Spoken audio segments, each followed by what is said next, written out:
Bien, hermanos, vamos a la carta a los Efesios. Hoy vamos a continuar con los estudios de la serie de piedad en el hogar. Si no me equivoco, es la lección 23, la que estaríamos estudiando el día de hoy. Y en la carta a los Efesios, capítulo 6, versículo 4, quiero leer ese pasaje de las Escrituras donde dice: «Y vosotros, padres, no provoquéis a ira a vuestros hijos, sino criadlos en disciplina y amonestación del Señor». En la última lección, hermanos, nuestro hermano Héctor, el pastor, dio una enseñanza respecto a uno de dos aspectos que se nos muestran en este pasaje de las Sagradas Escrituras, particularmente o concernientes a lo que es la responsabilidad de los padres en cuanto a la crianza de sus hijos. Hay dos palabras clave en este versículo, hermanos, y es el disciplina y amonestación. Bueno, hay varias palabras clave, pero la ocasión anterior nuestro hermano se enfocó en la parte de la crianza. Criadlos en disciplina. Son los dos términos que él estuvo escudriñando entre ustedes para que pudiésemos entender este aspecto tan importante de la educación y la formación de cada uno de nuestros hijos. Pero mencionó en aquella ocasión que tanto el aspecto de la disciplina como el aspecto de la amonestación son esenciales, son vitales para esa crianza, para ese desarrollo sano de cada uno de nuestros pequeños hermanos. Y él explicaba que el aspecto de la disciplina apunta en realidad más bien a la instrucción de nuestros hijos, la necesidad de instruir a nuestros hijos. Y ese fue el tema central de la enseñanza pasada, la importancia de instruirlos. Y el otro aspecto que se señala en el pasaje es la amonestación. Por lo que entonces, por un lado, entendemos la responsabilidad de instruir a nuestros hijos, mientras que por otro lado tenemos o se nos manda el amonestarlos, o como podríamos traducirlo el día de hoy esta palabra, corregirlos mediante la amonestación y la confrontación. Son dos aspectos claves y ambas cosas el pasaje de las Escrituras lo censura o lo limita con esa frase en el Señor o del Señor. La crianza que como cristianos tenemos que llevar a cabo en nuestros hogares con nuestros hijos está delimitada, digámoslo así, a lo que Dios por medio de su palabra nos ha revelado, los principios escriturales, de manera que tanto la instrucción como la amonestación o la corrección de nuestros hijos tiene que ser llevada a cabo conforme a lo que Dios ha establecido en su palabra, con el Evangelio, es decir, con Cristo como el centro de todas estas actividades, hermanos. Ahora, la disciplina del Señor, nuestro hermano Héctor hablaba acerca de la palabra griega que se usa en realidad en ese pasaje de las Escrituras y que es la palabra paideia, y que podríamos interpretarlo más o menos así. Se trata de esa inculturación, es decir, ese sumergirlos en el ámbito cristiano, cultivando sus afectos en el conocimiento del Señor por medio de su propia palabra. Y obviamente confiando y dependiendo de la obra del Espíritu Santo. Ese es uno de los mandatos entonces que recibimos en este pasaje. Sumergir en esa instrucción constante a nuestros hijos de lo que dice el Señor en su palabra, guiándolos, llevándolos al conocimiento de Cristo y su obra de gracia. Ahora, un ministro congregacionalista inglés, John Angel James, quien es conocido por haber sido uno de los autores más prácticos, puesto que sus libros abordan muchos aspectos muy prácticos en el hogar, en la familia, en la vida cristiana, señala que esta labor de la paideia o la instrucción es la labor del padre como parte de su acción o actuar profético en el hogar. Mientras que el otro aspecto de nuestra responsabilidad, es decir, la corrección, él la visualiza como parte de esa labor real, del aspecto real del hombre o del varón en el hogar, dentro del ámbito de sus familias. ¿Sí? Es decir, los puritanos solían mencionar que nosotros los padres de familia, los cabezas de hogar, cumplimos con ese triple oficio en nuestras casas. Somos sacerdotes, somos profetas, somos reyes en un sentido en cuanto a las funciones que debemos ejercer en nuestros hogares. Y este aspecto que vamos a ver el día de hoy, hermanos, él lo equipara con ese aspecto real que nosotros tenemos que llevar a cabo y ejecutar en cada una de nuestras familias. Y déjeme citar unas palabras de este autor. Él dice: hemos considerado al padre como el profeta de su familia. Ahora debemos verlo como su rey. Y sus leyes son tan importantes como sus instrucciones, dice él. Por disciplina, entonces, me refiero al sostenimiento de la autoridad paterna y al ejercicio de ella en el sentido de contener y castigar las ofensas. Padres, ustedes están investidos por Dios mismo de una autoridad prácticamente absoluta. Ustedes han sido constituidos por Él como el gobernante supremo de su hogar. Y es imposible que tengan una idea correcta de su posición sin considerarse a sí mismos como designados para eso, para gobernar. Usted debe ser el soberano del hogar, no permitiendo ninguna intromisión desde fuera y ninguna resistencia desde dentro. No tiene opción en este asunto y no se le permite abdicar del trono o abandonar su cetro. Se menciona como un alto elogio hacia Abraham, el que mandaría a sus hijos después de él.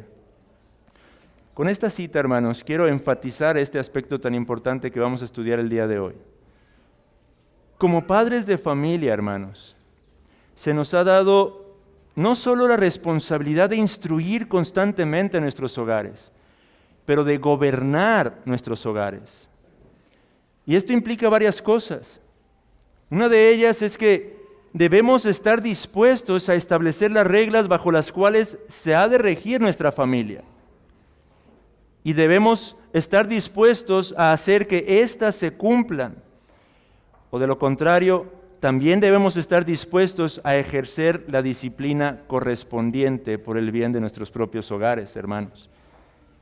Ahora, antes de que lleguemos a conclusiones cerradas, y más tarde voy a leer una cita de Martin Lloyd-Jones, quien enfatiza mucho este pensamiento mundano de nuestros días que nos lleva a ver el gobierno inmediatamente como algo autoritario, algo malo, algo perverso. Pero antes de que lleguemos a conclusiones apresuradas respecto a la autoridad y al gobierno del que somos llamados o del que hemos sido hechos responsables en nuestros hogares, déjeme establecer el espíritu de la clase de gobierno con el que deberíamos de ejercer esta labor en casa, hermanos. Y quiero citar una vez más las palabras de John Angel James, donde dice: pero aunque usted sea el monarca absoluto, uniendo en sí mismo los poderes legislativo y ejecutivo, ¿qué quiere decir esto? Que no solamente legislamos en un sentido las reglas o establecemos las reglas, las normas que deben de guardarse en nuestro hogar, pero tenemos que procurar que se cumplan. No debemos ser un tirano, dice John Angel James. Su gobierno ha de ser firme, pero suave. El amor del Padre no debe relajar las riendas del gobernante, ni la autoridad del gobernante disminuir nada del amor del Padre. Debe ostentar el cetro y sostenerlo siempre, pero este cetro no debe ser uno de hierro.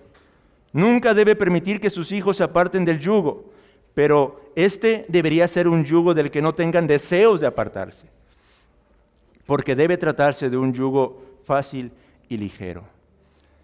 Oh, amados hermanos, desde aquí creo que comenzamos a visualizar la gran necesidad que tenemos realmente de gracia para esto. La necesidad que tenemos de la obra del Espíritu Santo en nuestros propios corazones, en nuestras vidas, para poder ser capaces de mantener ese preciso equilibrio entre ese gobierno que tenemos que estar siempre dispuestos a ejercer, a llevar a cabo, pero al mismo tiempo ese carácter amoroso con el que tendríamos que hacerlo en cada uno de nuestros hogares, hermanos. Así que todo esto a manera de introducción, para ver un primer punto, hermanos, antes de entrar de lleno a la parte de la corrección, que es el tema central que nos atañe el día de hoy. Y es que antes de hablar de la corrección, necesitamos hablar de un elemento que es sumamente importante en medio de este ejercicio de nuestro gobierno. Y eso es la obediencia, hermanos. Padres de familia, amados hermanos, hermanas, la obediencia es un elemento fundamental en casa. Para tener un buen gobierno en nuestras familias está este elemento que es absolutamente necesario, que es la obediencia. Sin obediencia, todo esfuerzo resultará en vano. Podríamos instruir en la oración, podríamos instruir en las Escrituras, podríamos esforzarnos en hacer de nuestros hijos personas felices, etc. Pero sin obediencia, todos nuestros esfuerzos serán completamente infructuosos. Qué importante es la obediencia en el hogar, hermanos. Y ese es el aspecto en el que deberíamos de trabajar en primera instancia.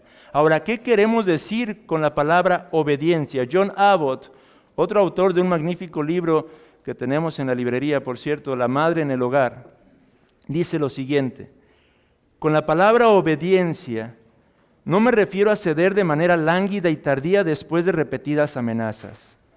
Hermanos, ¿cuántos de nosotros en nuestros hogares podríamos vernos reflejados en esta frase? Obediencia no significa que nuestros hijos obedezcan de manera lánguida y tardía después de 1, 2, 3, 4, 5 amonestaciones que hemos hecho. Eso no es obediencia, hermanos, sino a acatar pronta y gustosamente los mandatos de los padres. A eso nos referimos cuando hablamos de obediencia. No basta que el niño ceda ante tus argumentos y persuasiones. Es esencial que éste aprenda a someterse a tu autoridad. Hay una gran diferencia, hermanos, entre estas dos cosas que describe Abbott. Obediencia no es que los niños nos hacen caso después de que les hemos advertido y amenazado no sé cuántas veces. Eso no es obediencia, hermanos.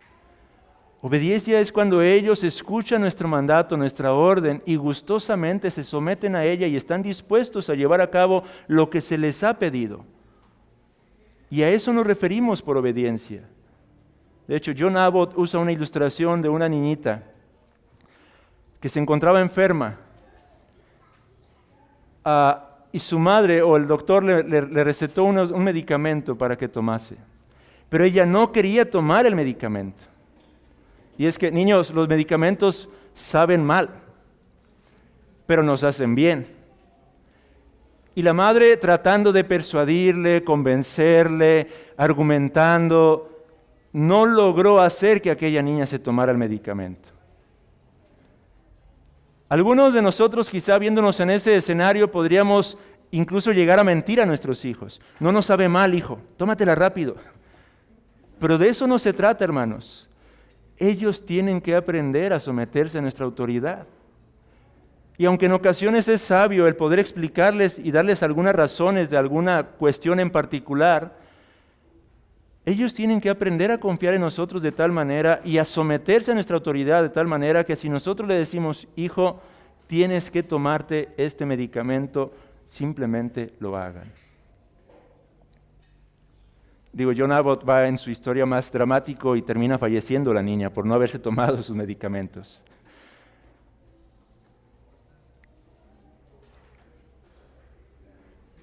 Nuestra autoridad, hermanos, debería ser presentada a nuestros hijos tan pronto como la razón o el uso de su razón es despertado. Lo primero que le debemos hacer comprender a un niño es que no debe hacer lo que le gusta, sino lo que le ordenamos. Que no debe gobernar, sino ser gobernado. El cetro debe ser visto por él antes que la vara. Y una exhibición temprana, juiciosa y constante, dice Angel James, del cetro, hará que la vara sea casi innecesaria. Se le debe hacer someterse y eso mientras es pequeño. Y entonces la sumisión se convertirá en un hábito. Si las riendas son sentidas por él desde temprano, entonces aprenderá a obedecerlas. Tenemos que trabajar en este aspecto con nuestros hijos, hermanos. Ahora, antes de pasar a la corrección, déjeme nada más mencionar algo más. ¿Cómo se forma el hábito de la obediencia? ¿Cómo trabajar con nuestros hijos en este aspecto tan importante? Antes de tener que llegar a la corrección, claro. ¿Cómo? Encontré 4 principios muy prácticos en medio de la literatura de estos autores y quiero simplemente enfatizarlos, los tienen ahí en su en su folletito también, para que ustedes puedan repasarlos posteriormente. Pero en primera instancia, hermanos, y algo sumamente importante en este sentido, amados hermanos, hermanas, aquellos que estamos como cabezas de hogar, no demos nunca una orden que no pretendamos que se obedezca. Hermano, si vas a dar una orden y no pretendes que ésta se obedezca, mejor no la des. Porque lo único que vas a hacer es mermar tu autoridad y producir desobediencia. Si realmente vas a dar una orden, asegúrate que vas a realmente buscar que ésta sea obedecida. Pero nunca cometamos el error de dar órdenes que no tenemos la intención en lo absoluto que sean obedecidas por nuestros hijos. Y padres de familia, ustedes saben a qué me refiero. Muchas de las veces damos algún tipo de mandato, pero lo damos simplemente como en piloto automático. No estamos esperando obediencia de parte de nuestros hijos, simplemente estamos como queriendo hacer oír nuestra voz de autoridad, pero en realidad no tenemos ninguna mínima intención de que nuestros hijos obedezcan a lo que les estamos pidiendo. Y al hacer eso, hermanos, estamos produciendo que nuestros hijos no generen un hábito de obediencia, sino todo lo contrario.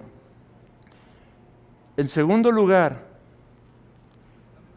todas las órdenes deben ser razonables. No debe haber un uso desenfrenado y caprichoso de la autoridad, muy vinculado con lo primero, hermanos. Tenemos que ser sabios en el uso de nuestra autoridad, hermanos. No demos órdenes que sabemos que de antemano quizá no son capaces de cumplir en esos momentos. Simplemente por tratar de manifestar que nosotros somos quienes mandamos en ese lugar. Continúa diciendo un autor, no debemos frustrar y contrariar los deseos de nuestros hijos solo para enseñarles su misión. De eso no se trata, hermano. No se trata de que impartas órdenes a diestra y siniestra simplemente para mostrar a tu hijo quién es el que manda aquí. Ellos, antes bien, deberían percibir claramente que el amor está en el fondo de todo lo que hacemos y que la razón guía verdaderamente nuestras conductas.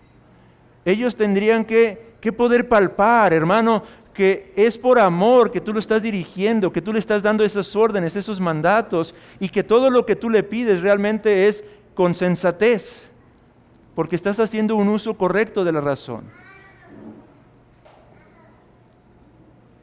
Tercer principio, debemos calcular de antemano si existe la necesidad de la orden que vamos a dar y la probabilidad de que podamos asegurar su cumplimiento, porque un padre sabio no ordenará nada si puede evitarlo que no esté relacionado con tales circunstancias.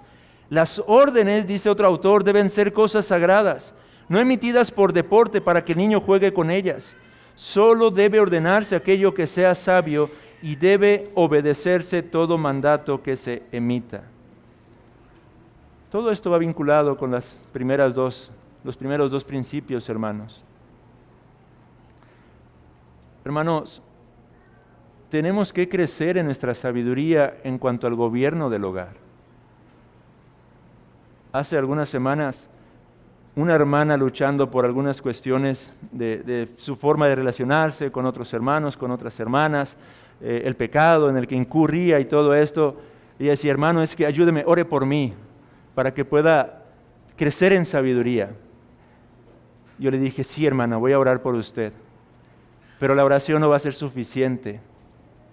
Y yo le sugerí, lea Proverbios todos los días, hermana.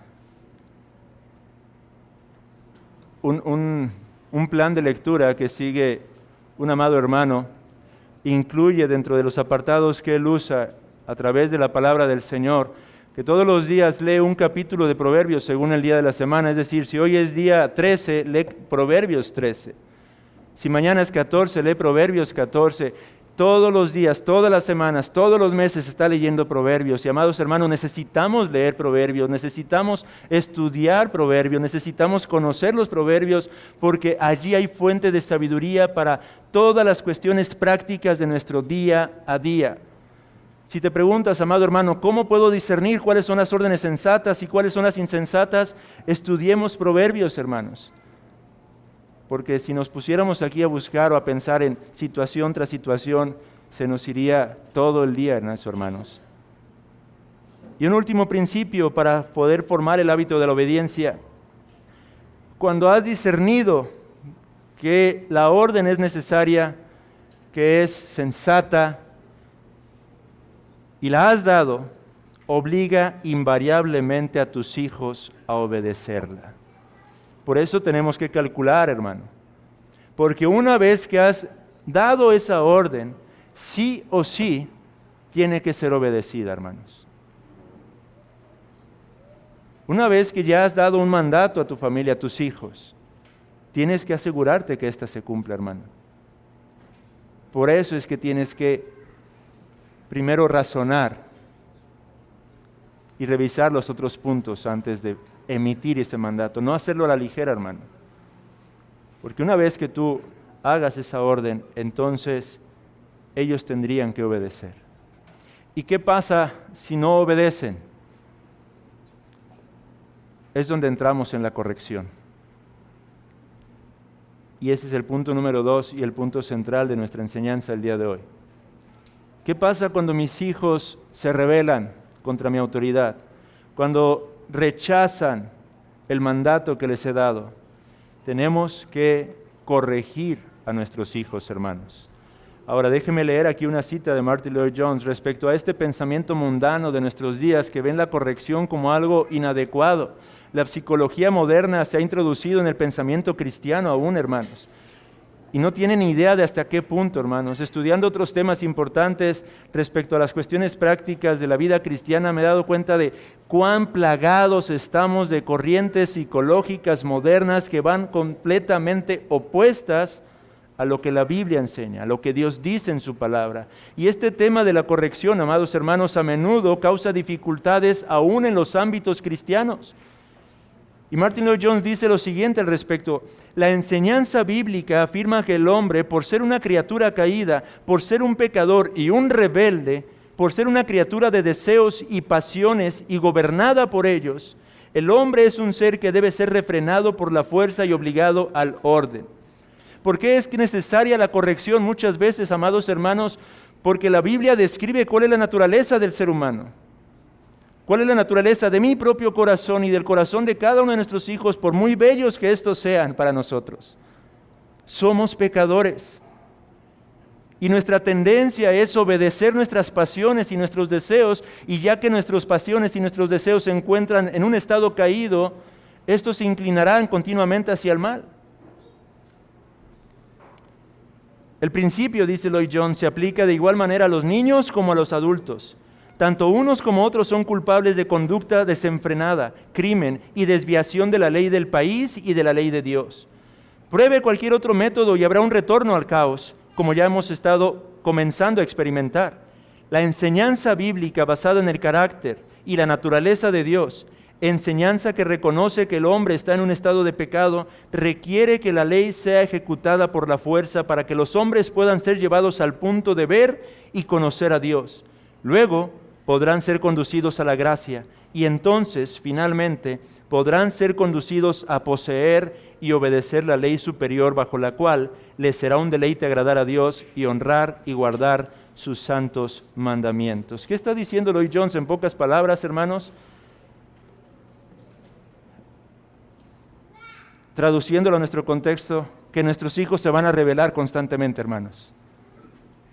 Se van a rebelar en contra de la autoridad, no solo de la nuestra, pero de la de Dios. Y que a menudo tendremos que guiarlos por la fuerza. Y ese es un medio, en última instancia, para llevarlos al conocimiento de la gracia y de la necesidad que tienen de la salvación en Cristo, hermanos. Por eso es necesaria la corrección. Y él menciona, pruebe cualquier otro método, y lo único que tendrá es un caos. Y hermanos, eso es lo que tenemos en nuestros días. Hombres adultos hoy en día que son los criminales en medio de nosotros, fueron niños en algún momento a quienes sus padres no se atrevieron a corregir. y que simplemente no fueron capaces de someterlos a una autoridad y que hoy en día siguen haciendo exactamente lo mismo que cuando niños, pero a una mayor escala. Por eso es necesaria la corrección, hermanos. Desearíamos que ellos entendieran y sometieran a la primera, ¿no? Pero, amados hermanos, la realidad es que son pecadores como usted y yo lo somos. Y la corrección es un medio que Dios ha establecido para poder conducir, forjar, trabajar, quebrantar sus corazones caídos, hermanos.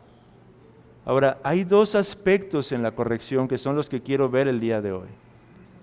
El primero de ellos tiene que ver con el texto que leíamos, los dos tienen que ver con Efesios 6:4, la palabra amonestación. La palabra amonestación del Señor, hermanos. Al igual que el concepto de paideia, lo cierto es que no existe en nuestro lenguaje una palabra que englobe por completo la palabra griega que se usa para amonestación en nuestro pasaje en Efesios 6:4. ¿Qué palabra es esa? Es la palabra nutesia. Y no tenemos una palabra en nuestro español que pueda traducir literalmente el significado, la riqueza de este concepto nutesia. La forma de traducirla, por lo tanto, en diferentes versiones es variada. Incluye algunas como la nuestra, amonestación, otras exhortación, otras hablan de confrontar o de aconsejar, etc. Es una palabra rica. Y cuando el pasaje nos llama a nosotros a criar a nuestros hijos en la amonestación del Señor, está señalando a la confrontación que debemos llevar a cabo cuando estos pecan en contra de Dios y de su prójimo, seamos nosotros, sean sus hermanos, sean sus amiguitos, etc. Es decir, nutesia se refiere principalmente a una confrontación de tipo verbal que se enfoca en el pecado cometido con el propósito de conducir a un cambio de conducta en el ofensor. De hecho, esta es la clase de confrontación que los pastores deben de llevar a cabo de manera constante en su ministerio. Pablo, por ejemplo, señala que esta era una de las cosas que él hizo constantemente entre los hermanos de la iglesia en Éfeso. Vaya brevemente a Hechos 20:31.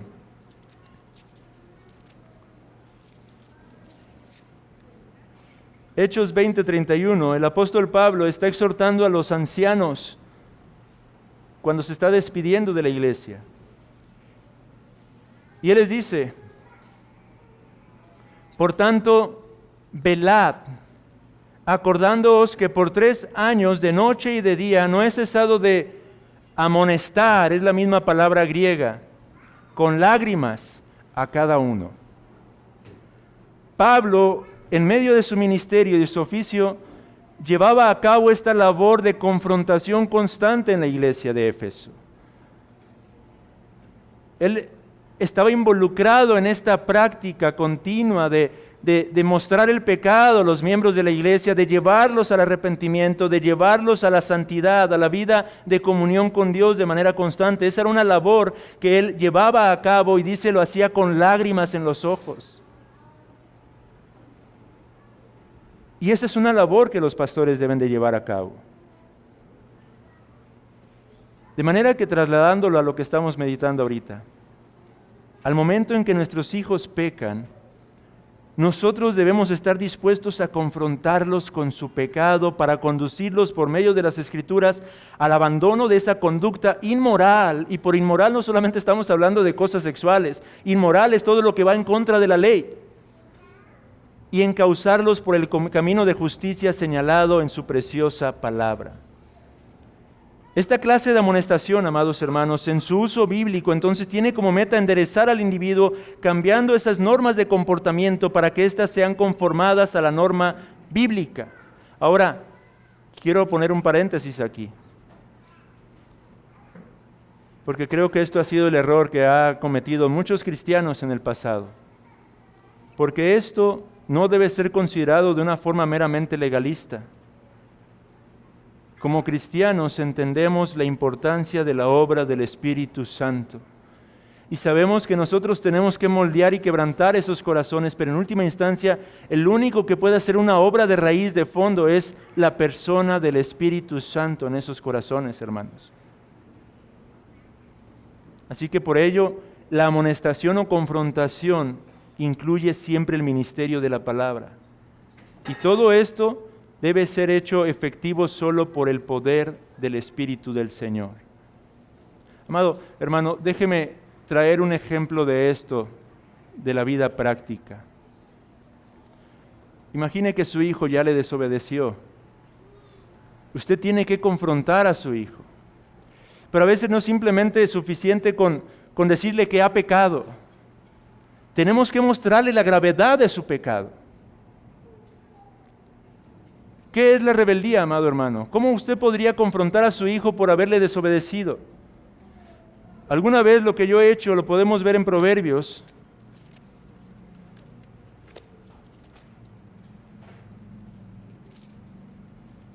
En Proverbios 4, en una ocasión tuve que usar este pasaje. Proverbios 4:14. Y una forma de mostrarle a su hijo que se ha rebelado en contra de la autoridad o la gravedad del pecado de esa rebelión podría ser esta.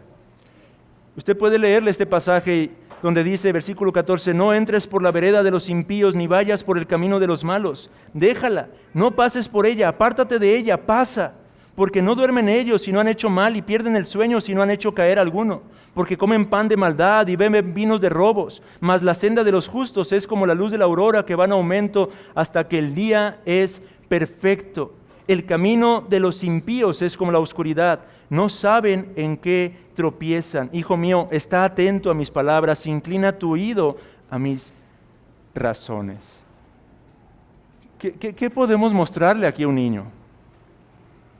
Algo que yo hice alguna vez, hermano, fue decirle, hijo, apártate del camino de maldad en el que te encuentras. Y él preguntaba, pero ¿cómo que camino de maldad, papá? Sí, hijo.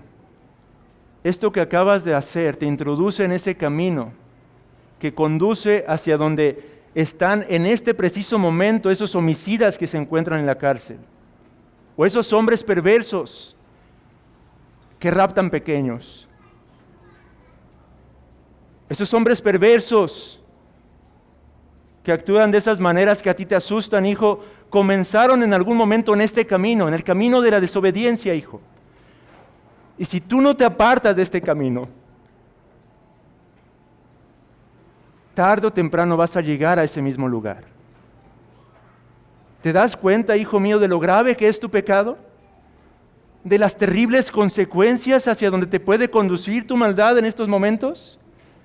Ahora mismo puedes pensar que no pasa absolutamente nada, pero hijo mío, estás pisando las huellas de esos hombres. Y en última instancia, hijo mío, esta actitud es algo satánico. Y unos dirían, qué exagerado, ¿cómo que satánico? No, sí, porque eso fue lo que hizo que Satanás cayera en el estado en que se encuentra. Él es un rebelde desde el principio. Él ha querido rebelarse a la autoridad de Dios y por eso está como está en estos momentos. Hijo mío, ¿acaso quieres tú actuar como lo hace el diablo? Porque al hacer esto estás imitándolo a él. Amado hermano, tenemos que aprender a confrontar a nuestros hijos con su pecado y con la gravedad de este. Se me está yendo el tiempo y nada más déjeme señalar esto y no lo vamos a leer, pero en la Biblia tenemos un ejemplo de un hombre, de un padre de familia que falló en confrontar de esta manera a sus hijos. Quizá algunos saben a quién me refiero. Elí, el sacerdote, un hombre de Dios. Si usted lee, tiene las citas ahí, puede revisarlas. Primer libro de Samuel, capítulo 3, versículo 13. El Señor denunció su falta de amonestación y de confrontación con el pecado a sus hijos. Porque dice, y le mostraré que yo juzgaré su casa para siempre por la iniquidad que él sabe, porque sus hijos han blasfemado a Dios y él no los ha estorbado. Elí falló en confrontar a sus hijos. Y si leyéramos más adelante, hay una parte en donde se nos dice cómo él amonestaba, entre comillas, a sus hijos. Él escuchaba del pecado de sus hijos y simplemente iba y les decía, ¿por qué hacéis cosas semejantes? Porque yo oigo de todo este pueblo vuestros malos procederes. No, hijos míos, porque no es buena fama la que yo oigo.